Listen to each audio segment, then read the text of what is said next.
আসসালামু আলাইকুম রহমতুল্লাহ। প্রিয় শিক্ষার্থী এবং ভিউয়ার্স, আমরা এখানে একটি গাণিতিক প্রবলেম দেখছি, যেটি হচ্ছে সরল দোলকের ক্ষেত্রে যান্ত্রিক শক্তির নিত্যতার সূত্র এর প্রয়োগ থেকে একটি সৃজনশীল প্রশ্ন। এটি একটি সালের কোশ্চেন। এইখানে যে চিত্রটি দেখছি এই কম বেশি এরকমই চিত্র নিয়ে বিভিন্ন রকমের গাণিতিক প্রবলেম দেয়া থাকে। তো আমরা এই গাণিতিক প্রবলেম সলভ দেখব। কথা হচ্ছে যে একটি গাণিতিক প্রবলেমের সলভ কিন্তু কেউ কেউ বুঝে ফেলবে খুব তাড়াতাড়ি, কারো আবার বুঝতে গিয়ে বেশ হিমশিম খেতে হয়। তবে যাদের তত্ত্বজ্ঞান থাকে তাদের একটু সুবিধার দিকে যে যেভাবেই গাণিতিক প্রবলেমটা দিই সে যেন ওইটা বের হয়ে চলে আসতে পারে। ঠিক আছে? তো এই ক্ষেত্রে আমার গল্প হলো যে এই সলভ দেখার আগেই তাহলে আমরা একটু থিওরিটিক্যালি বিষয়গুলোকে খুব সুন্দরভাবে শেখার চেষ্টা করব এবং আমি তোমাকে শেখানোর চেষ্টা করব। এইটা দেখে আসার পরে তুমি তখন এটা একটু দেখবা। আর যে আগে থেকে থিওরিটা যে অনেক ভালো জানো এইরকম যার কনফিডেন্স, সে সরাসরি গাণিতিক প্রবলেমটা দেখতে পারো, কোনো অসুবিধা নাই। তো আমরা এই সরল দোলকের ক্ষেত্রে যান্ত্রিক শক্তির নিত্যতা সূত্র এই বিষয়টিতে একটু আলোচনা করব। এটার আগেও ছোট্ট আরেকটা কথা আছে, হ্যাঁ, তোমাকে মূল পয়েন্টে নিয়ে যাওয়ার আগে আরেকটু তোমার কনসেপ্টটা ক্লিয়ার করি। দেখো, যান্ত্রিক শক্তির নিত্যতা এটা আমি লিখে রেখেছি অলরেডি, যে তিনটা ক্ষেত্রে এই এইচএসসি লেভেলে আমরা এটা দেখতে পাই। কীরকম? মুক্তভাবে উলম্ব পতনশীল বস্তুর ক্ষেত্রে, তাহলে খাড়া একটি বস্তু উপরের যে কোনো একটি অবস্থান থেকে একদমই নিচের দিকে পড়তে দিয়েছ, দিস ইজ ল্যান্ড। তাহলে এই যে ভূমির উপরে যখন বস্তুটি নামে তখন সর্বোচ্চ অবস্থানে শুধু দেখা গেলো স্থির থাকা অবস্থায় তার বিভব শক্তি ছিল, আর গতিশীল যে কোনো জায়গাতে তার গতিশক্তি থাকবে এবং বিভব শক্তি থাকবে। এটা যত নিচে নামবে বিভব শক্তি তত কমে আসবে আর গতিশক্তি তত বেড়ে যাবে। দেন দুটো যোগ করে বিভব শক্তি আর গতিশক্তি যোগ করে অলওয়েজ যে কোনো পজিশনের বিভব শক্তি আর গতিশক্তি যোগ করে সব সময়ের জন্য মোট শক্তি ধ্রুব পাবা। এটাই তো ছিল। এই কনসেপ্টটা অলরেডি তোমার এসএসসি লাইফে দেয়া হয়, এসএসসি সিলেবাসেই। কেউ কেউ হয়তো ওইটা না পড়েও আসতে পারো। আর এইচএসসিতে দেখো এই যান্ত্রিক শক্তির নিত্যতার এটার সঙ্গে আরো দুটো অ্যাড হয়ে যায়। একটা হলো আনত তল বরাবর পতনশীল বস্তুর ক্ষেত্রে।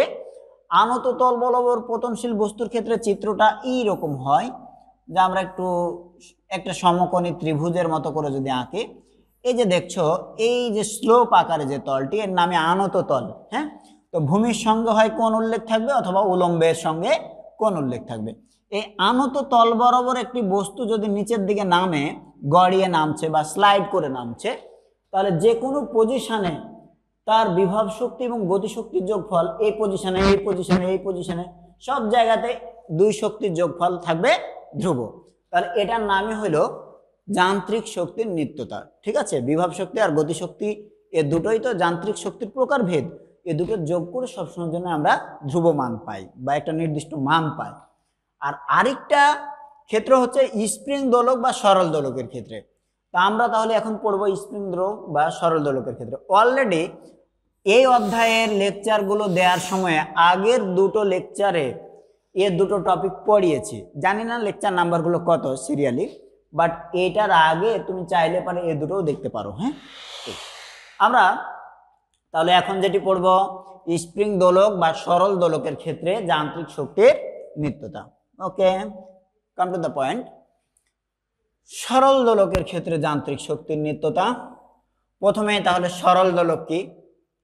সরল দোলক হচ্ছে একটি দোলক যার গতিপথের যে বর্ণনা স্টাডি, সরণ ত্বরণ এই বিষয়গুলোর যে স্টাডি হবে বা বল এদের মধ্যে সম্পর্ক, ওইখানে যে লেখচিত্র, ওই লেখচিত্রের বা ওই গতিপথের সমীকরণটা ওয়াই সমান এম এক্স এইরকম একটা সমীকরণ ফলো করবে।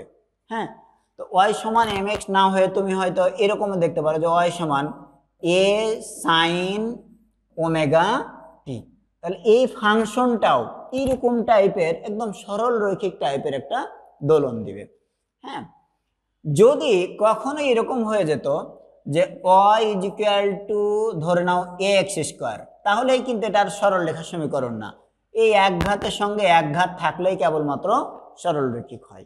দ্বিঘাত তিন ঘাত অথবা এখানে 4 দিয়ে দাও, তখন আর সরল রেখা থাকবে না। তাহলে এই জিনিসটার স্টাডি ডিপলি করাবো কোথায়? অষ্টম অধ্যায়তে গিয়ে পর্যাবৃত্ত গতি সম্পন্ন কণার যে সমীকরণ ওই জায়গায় স্টাডি করার সময় আমি দেখাই, হ্যাঁ, একটু ডিপলি।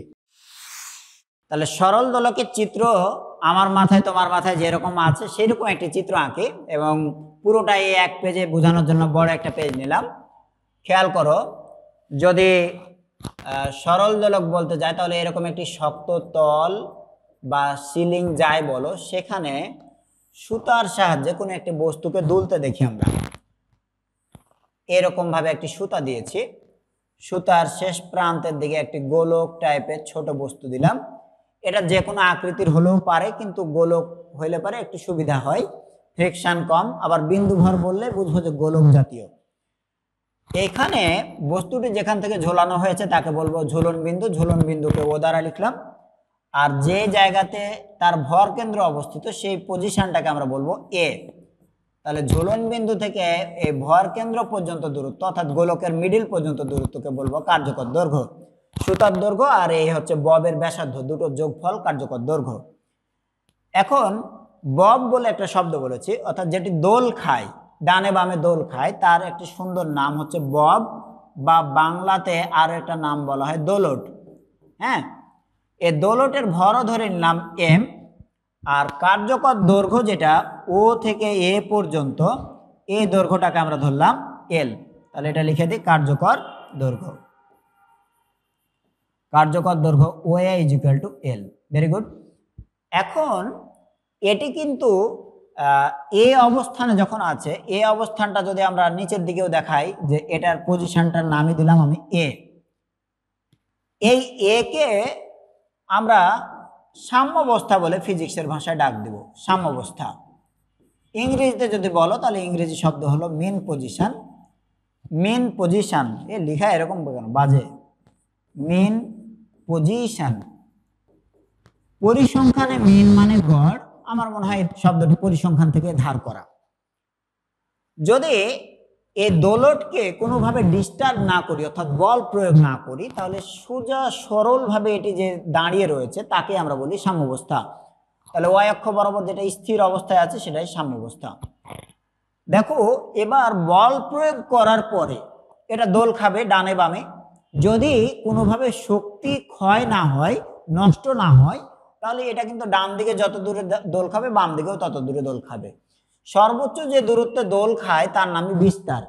তা আমি ধরে নিলাম যে দোল খাওয়ার একটি চিত্র যদি আমরা আঁকি, যে দোল খেয়ে ধরে নাও যে এই বস্তুটি এত দূরে উঠেছে। হ্যাঁ, তাহলে দোল খেয়ে এখানে উঠলে এখানে ববটি থাকবে, আমরা এই বরাবর দেখতে পাবো। ভালো, তো সেই ববের এখানকার পজিশন যদি এ হয়, এখানকার এই পজিশনটারে আমি নাম দিলাম ধরো বি।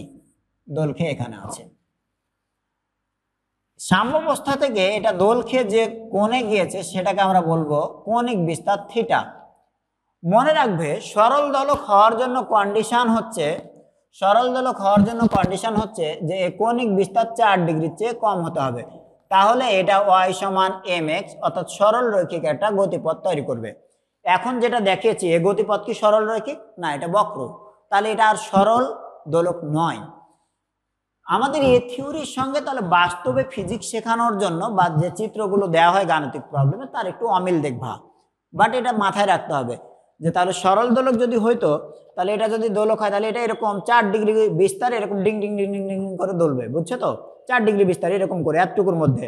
বাট আমরা চিত্র আঁকি তখন এরকম ভাবে আঁকি, এরকম বাঁকা দোল খেয়েছে, বুঝছো তো? হ্যাঁ, দোলনার মতো।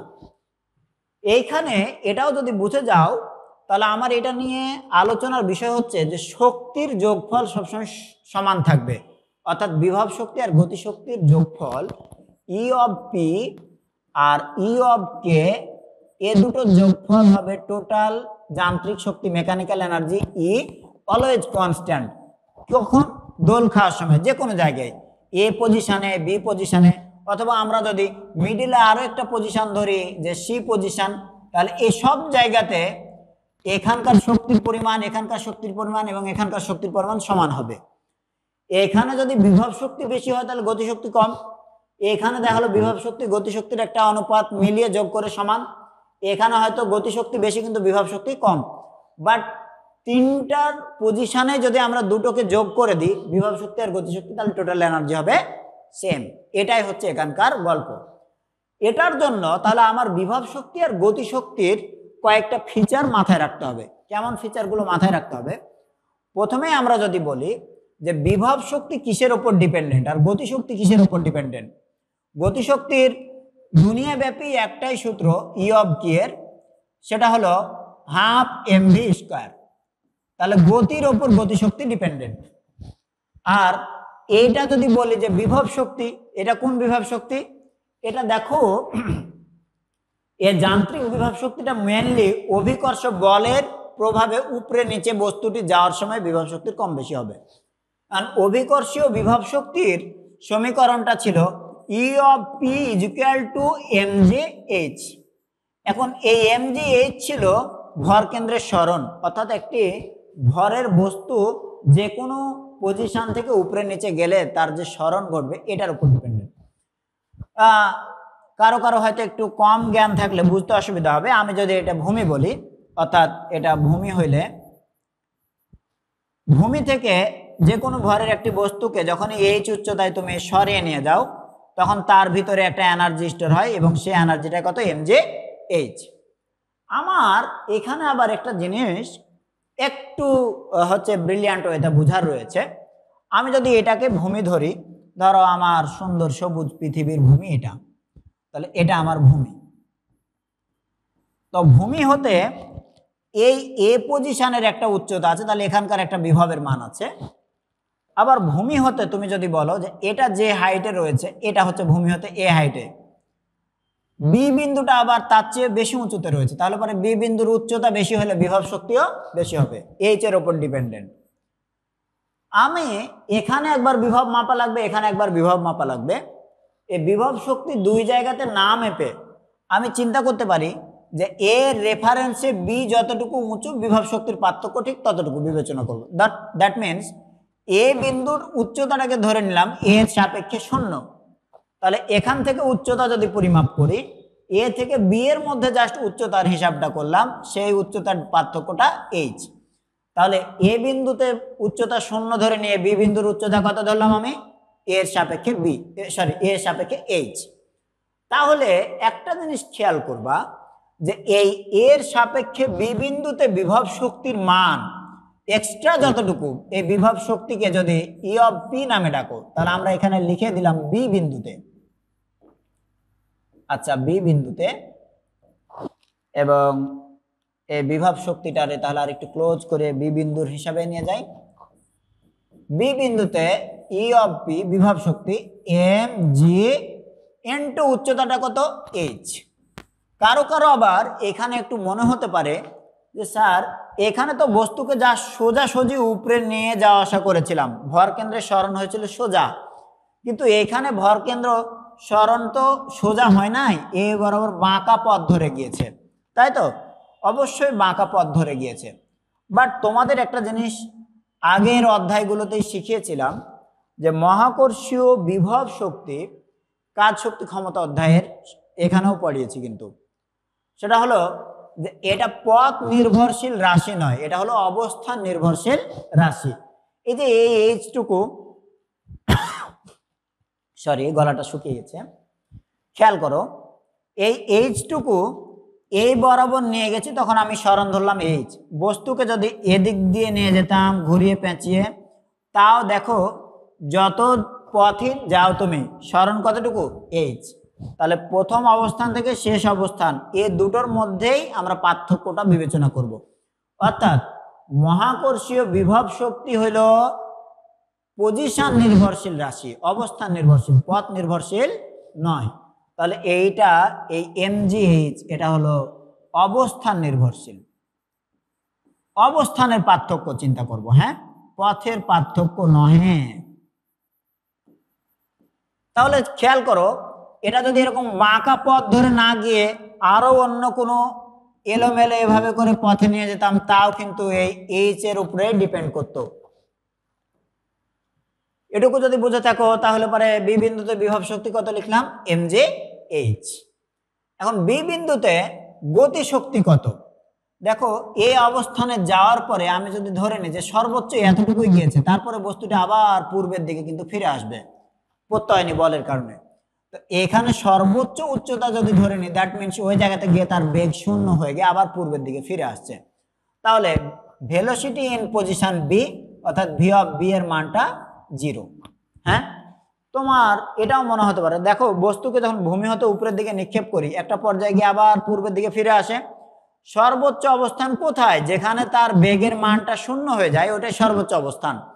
তা আমি এই বি বিন্দুই তার যদি সর্বোচ্চ উচ্চতা বলে দিই এই সাম্যাবস্থার সাপেক্ষে, তাহলে এই জায়গাতে গেলে তার বেগ অবশ্যই শূন্য।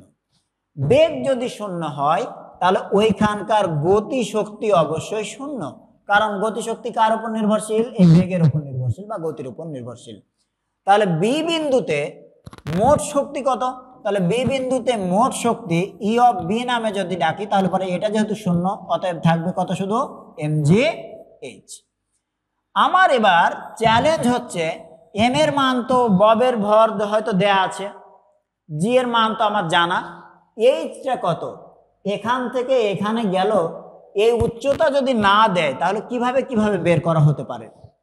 খেয়াল করো, আমরা যদি বি বিন্দু থেকে এই রেখার উপর একটা লম্ব টেনে দিই, সে লম্বের নাম দিলাম বিএন। খেয়াল করবে, তাহলে এই লম্বের নাম দিলাম বিএন। ভালো কথা। এই এন লম্ব যখন টেনেছি, বিএন লম্ব, আমাদের এখানে আরো একটা জিনিস বোঝার রয়েছে, সেটা হলো ও থেকে এ পর্যন্ত যদি সুতার দৈর্ঘ্য, কার্যকর দৈর্ঘ্য এল হয়, তাহলে ও থেকে বি পর্যন্ত কিন্তু এটা সুতাই, তাহলে সুতার দৈর্ঘ্য এলই রয়েছে। এটা কিন্তু কম বেশি হয়নি, নাকি সুতা এরকম কাত হলে দৈর্ঘ্য কমে যাবে? সুতার দৈর্ঘ্য তাহলে একই রয়েছে। এখান থেকে যখন আমি একটি লম্ব টেনেছি, যার উপর লম্ব টেনেছি সেটুকু ভূমি, দ্যাট মিনস ও এন পরিমাণ দৈর্ঘ্যটুকু ভূমি। যদি ও থেকে বি সুতা এ আনত দৈর্ঘ্য এল হয়, অতিভুজ তাহলে এল হইলে ভূমি কতটুকু হবে? অতিভুজ এল হলে ভূমি হবে এল কস থিটা, থিটা কোণের সাপেক্ষে। আর লম্ব সবসময়ের জন্য হবে এল সাইন থিটা। এটা তাহলে ভেক্টর থেকে শুরু করে বিভিন্ন জায়গাতে তোমার শেখার কথা। আর যদি তুমি না শিখে থাকো, তাহলে তুমি জাস্ট এখানে কস থিটার অনুপাত দিবা। কস থিটা সমান সমান কি জানো? কস থিটা সমান, তাহলে আমার এটা ভূমি ধরে নিচ্ছে আর এটা ধরে নিচ্ছে অতিভুজ, ঠিক আছে? তাহলে আমরা জানি cos থিটা সমান ভূমি ভাগ অতিভুজ, অর্থাৎ O N divided by L. Then O N সমান সমান কত হবে? L cos theta. তাহলে আমার এবার একটা চাওয়ার ব্যাপার হলো যে এই এইচ টুকু নির্ণয় করব ভাই। এইচ টুকু নির্ণয় করার জন্য দেখো তো, ও থেকে এন পর্যন্ত দৈর্ঘ্য থেকে যদি আমি ও থেকে এন পর্যন্ত দৈর্ঘ্যটা বাদ দিই, অর্থাৎ এই দৈর্ঘ্য থেকে আমি বাদ দিব এই দৈর্ঘ্যটুকু, তাহলে এই মাঝের এটুকু পাবো, এটাই কিন্তু সেই উচ্চতা। তাহলে উচ্চতা এইচ সমান সমান আমরা লিখতে পারবো, এইচ সমান যেটা লিখতে পারি, ও এ মাইনাস ও এন, যে লম্বটা নিয়েছিলাম, এনটা হয়তো কেউ দেখতে পাচ্ছ, কেউ পাচ্ছ না, এটাই এন, এ পয়েন্ট। ও এ থেকে বাদ দিলাম ও এন। ওকে, ও এর দৈর্ঘ্যটা এল আর ও এন দৈর্ঘ্যটা হলো এল কস থিটা, এল কস থিটা। যদি এল কমন নিই, তাহলে এল কমন নিলে এটা হয়ে যাবে 1 মাইনাস কস থিটা। তাহলে এইচ এর মান এবার যদি আমরা বসিয়ে দিই, সব মিলিয়ে বিভব শক্তি পেয়ে যাব। তাহলে টোটাল বিভব শক্তি বি বিন্দুতে, টোটাল শক্তি আর কি, সেটা পাচ্ছি এম জি আর এইচ সমান সমান লিখতে পারবো L into 1 minus cause theta. হ্যাঁ, এই তো। তাহলে বি বিন্দুর এটা হচ্ছে টোটাল এনার্জি।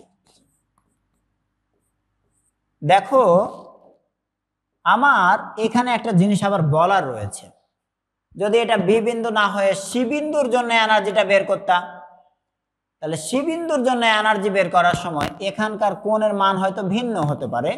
সেই কোণকে যদি এখানে থিটা 1 দ্বারা নাম দিতাম ভাই, তাহলে এখানে হয়তো এম জি এল 1 মাইনাস কস থিটা 1, জয় ডিগ্রি কোণ তত ডিগ্রি বাদ দিবা। আমার তারপরের কাজ কি, এটাকে একটু ছোট করি, তাহলে আমরা আর একটু জায়গা পাবো, ছোট করলে চিত্রটা বুঝতে পারবে হয়তো। দেখো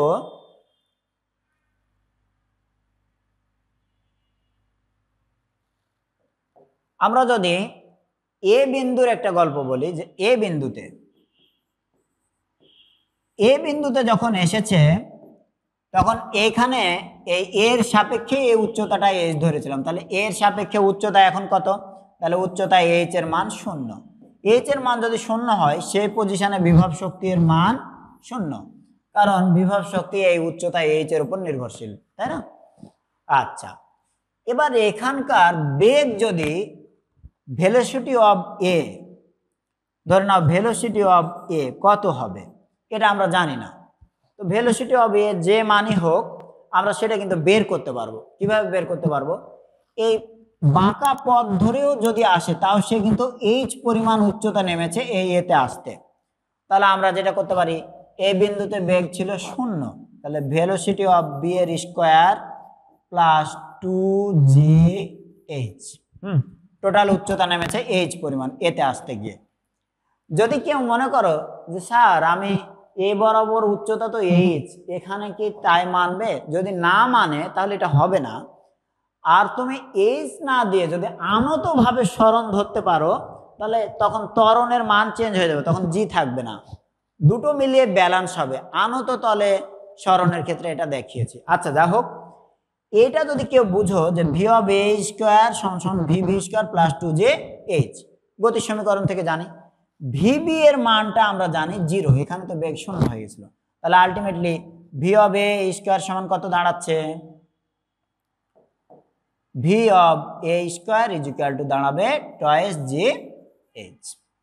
আমরা তাহলে এই জায়গাতে গতি শক্তির মান যদি নির্ণয় করতে চাই ই অফ কে, তাহলে হবে half m v of a square. V of a square বলতে এ বিন্দুতে আসলে যে বেগটা সে গেইন করবে সেই বেগের স্কোয়ার হবে, তাহলে আমরা ওইখানকার গতিশক্তিটা পাবো। কারণ অলরেডি এই ভি এ স্কোয়ার সমান সমান কত লিখতে পারি? 2jh। তাহলে আমরা এটা যদি লিখে ফেলি তাহলে হলো half m into twice g h, 2a আর হাফে কেটে যায়, তাহলে কত থাকলো? mjh। এ বিন্দুতে তাহলে টোটাল এনার্জি কত? বিভব শক্তি 0 আর গতিশক্তি হলো mjh। অতএব আমরা লিখতে পারি এ বিন্দুতে মোট শক্তি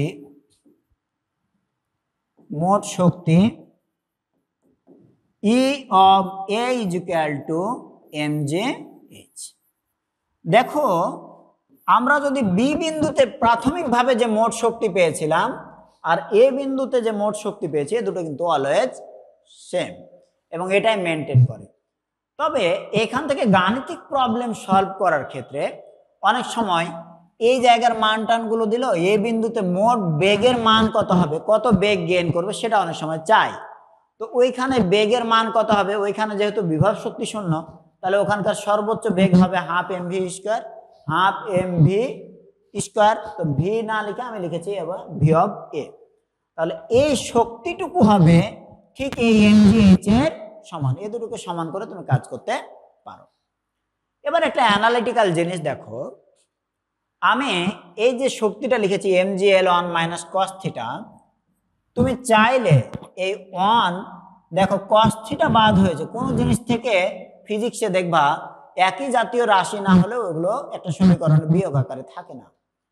আমি খুব যত্ন করে তুমি এটাকে লিখে ফেলতে পারো mgl আর 1 এর জায়গাতে লিখতে পারো cos 0 ডিগ্রি। cos 0 ডিগ্রির মান কত? cos 0 ডিগ্রির মান 1 থেকে cos থিটা দিলাম। খেয়াল করো তো, আমি কিন্তু সাম্যাবস্থার সাপেক্ষে এই জায়গাতে বিভব শক্তির পরিবর্তন হয়ে যাবে। সাম্যাবস্থায় যদি বলো তাহলে এই অবস্থায় যখন ঝুলে থাকবে তখন থিটার মান 0 ডিগ্রি, আর এই অবস্থানে বলেছে থিটার মান থিটা ডিগ্রি। তাহলে 0 ডিগ্রির সাপেক্ষে থিটা ডিগ্রির হিসাব, তাহলে 0 ডিগ্রি থেকে থিটা ডিগ্রির মধ্যে ডিফারেন্স হলে পারে তার বিভব শক্তির ডিফারেন্স হবে বা মোট শক্তির difference mgl cos 0 degree minus cos theta.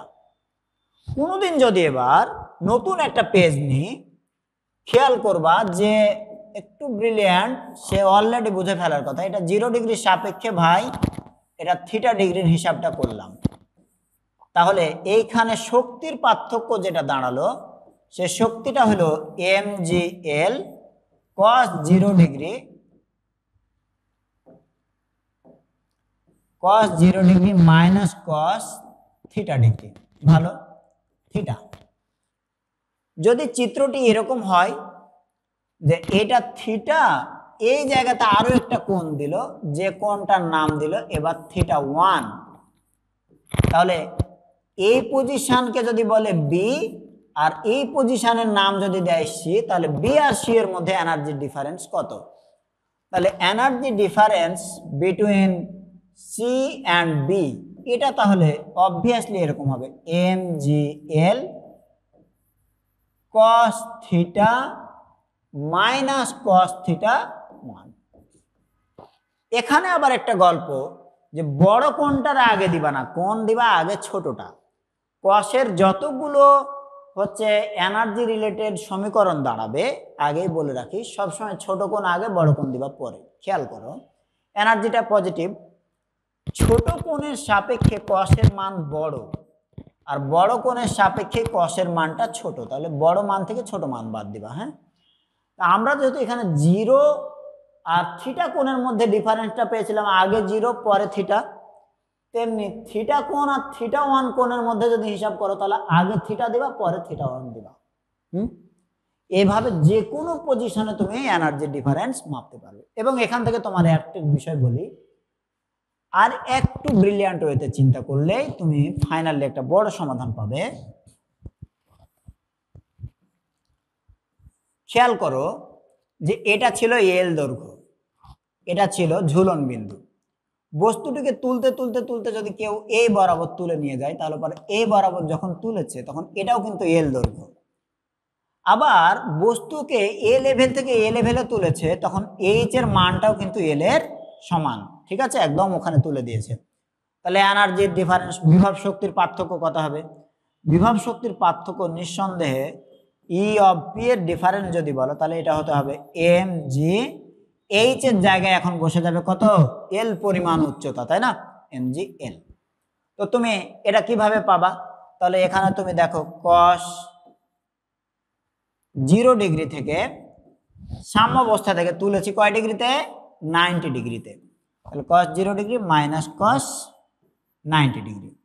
এখন এ মানটুকু বসাও, এম জি ইন্টু এল, আর cos 0 ডিগ্রির মান 1 আর cos 90 ডিগ্রির মান 0। আলটিমেটলি বিয়োগ করলে কত থাকলো? M j l. এই যে মিলে গেছে। ঠিক আছে, তো তাহলে এইচ পরিমাণ উচ্চতায় সরালে যদি এম জি এইচ হয়, এখন তো আমার এই উচ্চতা হচ্ছে ঠিক এল এর সমান, এভাবে নিয়ে যেতে যেতে এল পরিমাণ উচ্চতায় নিয়ে গেছো, তাহলে বিভব শক্তির পার্থক্য কত হবে? এম জি এল। এবং এটা যদি তুমি কোণের সাপেক্ষে হিসাব করো, তাও কিন্তু একই পাবা। এই ছিল থিওরি। পরের আরেকটা অংশে গাণিতিক প্রবলেমটা দেখাবো। হ্যাঁ, শীতের দিন হলেও কি কারণে যেন এই লেকচার দিতে গিয়ে ঘেমে গেছি। ওকে, বেস্ট অফ লাক। আমি পরের একটা অংশে তাহলে গাণিতিক প্রবলেমটা দেখাবো ইনশাল্লাহ।